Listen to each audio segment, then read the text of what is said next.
तर जय भीम जय शिवराय मित्रांनो. तर मित्रांनो, एक कुत्री आहे, तिला ॲक्सिडेंट म्हणजे कोणीतरी ओढून टाकलेलं आहे. तर तुम्ही बघू शकता तिथे मरण पावलेलं मित्रांनो, लहान लहान पिल्लं आहेत. तर बघा ती कुत्री तुम्ही मित्रांनो, हे ॲक्सिडेंटनं मेलेलं आहे. त्या कुत्र्याला पेऱ्याचा ते बंदोबस्त मी लावणार आहे. तर मित्रांनो, कसं तुम्ही गाडी चालवता तर तुम्ही म्हणजे कुत्र्याचं किंवा जनावरांची याची काळजी करत जा मित्रांनो. हळू चालवत जा, काही आपल्याला कुठं जायचं नाही लवकर. तर मित्रांनो असं आहे. आणि मित्रांनो, याचे पिल्लं आहे, ते तुम्हाला पिल्लं दाखवतो तुम्हाला कसं येतं ते. तर त्यांना मदत करण्यासाठी तुम्ही मित्रांनो QR कोड आणि फोन पे तुम्हाला देणार आहे मित्रांनो. तर पे करा, नक्की करा, कारण की त्या मित्रांना त्या पिल्लांना तुमची गरज आहे मित्रांनो आजच्या काळात. तुम्ही 1-1 रुपया जर सेंड करा तर त्या पिल्लाचं भलं होते मित्रांनो. तर मित्रांनो बघा, हे कुत्री याचा बंदोबस्त करतो मी. जय भीम जय शिवराय.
मित्रांनो, कमसे कम 10-20 रुपये तरी पाठवा, त्यांचं भलं होते मित्रांनो. एवढं बोल आता जागत.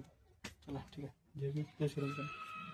तर मित्रांनो नक्की पाठवा त्यांच्या भल्यासाठी, माझ्यासाठी नाही, त्या भल्यासाठी. दूध पीत आणि त्यांचा खर्च आहे ते होण्यासाठी